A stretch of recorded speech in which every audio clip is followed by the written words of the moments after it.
Hey, you're watching TechCrunch TV. I'm Colleen Taylor, and standing with me is the CEO of FlyWheel, Steve Humphreys. FlyWheel just raised a big round of funding, and so we're here to talk about it, right? You bet.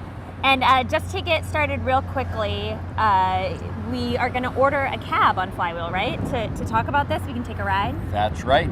We'll grab the experience, get a cab, drive around, show you how the app works, and take it from there. Sounds good. Fire it up, I guess. All right.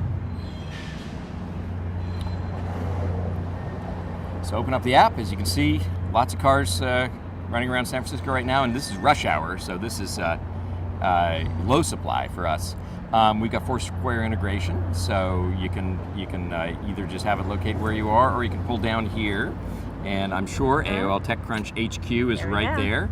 All you do is you say, grab a cab, and it goes out, and it's looking for drivers. Abdel's coming here from Original DeSoto. And he's on the way. In fact, he's not far at all. He's right around the corner. 1 minute away. Cool. Exactly. Hi, Abdel. This is Steve. I just hailed you. Yep. Perfect. Yeah. Pull U-turn. We're just down in front of 410 at TechCrunch. And again, FlyWheel is just cabs. It's not. Just cabs. It's not, regular people driving cars. Nope. Just licensed, legal, regulated, inspected, insured, legal taxi cabs. Okay. That's right. Exactly. And virtually, almost all the fleets in the city are on us. Well over half the cabs in San Francisco are on FlyWheel. Right. Yep. And how many cities are you in right now?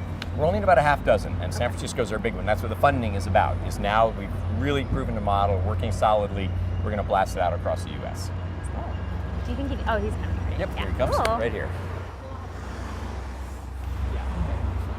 Okay, so here we are in the cab. So here you're in the cab, and here you are in the cab. And you can even watch the cab as exactly. you go. You can watch as we go, see where we're going. Yep.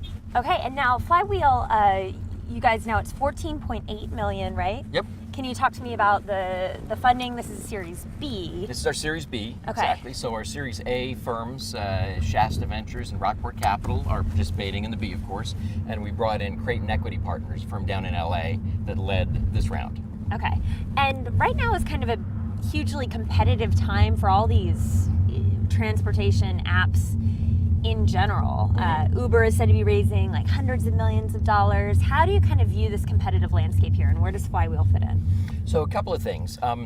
There's 5 million taxi rides a day already delivered by the taxi infrastructure in the U.S. And so our approach is, rather than putting a whole bunch of new cabs on the street and cars on the street, let's use the taxis that are already out there, already delivering these rides. And so that's one of the reasons we're very capital efficient. I think that's what interested some of the investors in us, is we use the existing cabs, existing fleets. We go train on their site. They do marketing and help us market as well.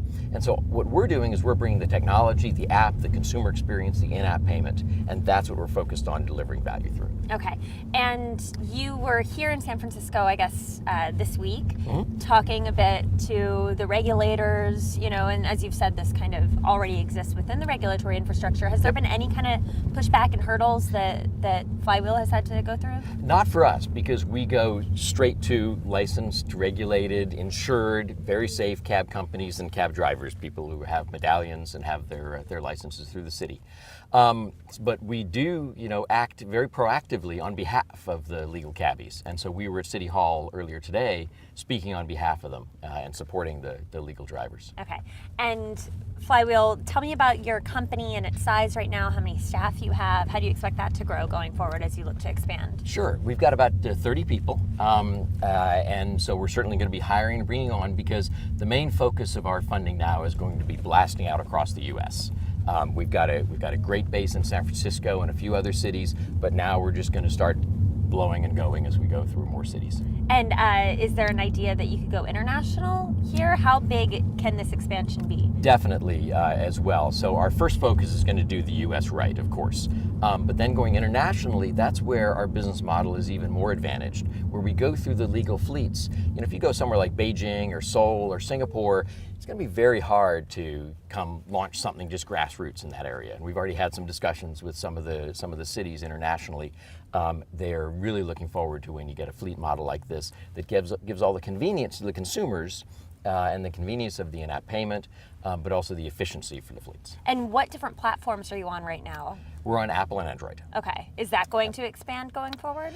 Eventually over time, but really we're focused on Apple and Android. That's going to be our meat and potatoes for a while. And what numbers can you give me about usership? So we have over 100,000 users. We don't disclose ride numbers or any of that, but in terms of cabs, for example, we've got well over half the cabs in San Francisco on our system.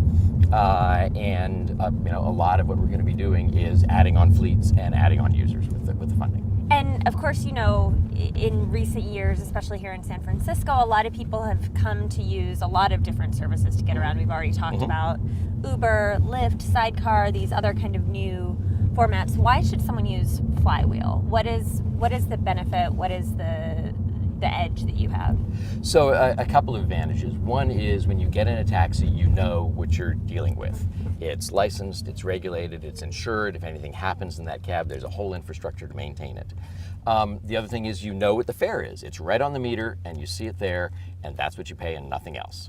And it's and you can be sure it's the same at all times in all places and for all people at all times. So those are two of the ones. And the other is supply. Because we go through fleets, we're going to be announcing our next city in a few weeks, and we're going to be bringing up 400 to 500 cabs all at once in that city because we're working, and that's just a couple of fleets that'll be doing that.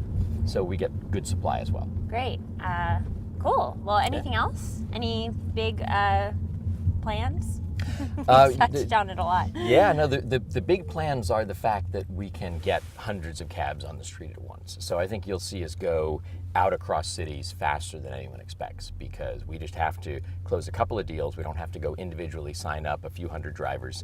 And people are just loving the experience. One of the other interesting things is here in San Francisco, 95% of our rides are rated 4 or 5 stars of the drivers. And in fact, 2/3 of those are straight up 5 stars. Right. So people through the app getting cabs in San Francisco are getting great experiences. And I think that's what a lot of people are just coming to be aware of. Great price, great experience, safe ride. What else do you want? Good stuff. Well, Steve, thank you so much, and keep us posted on all the growth. I will, indeed. Thank you, Colleen.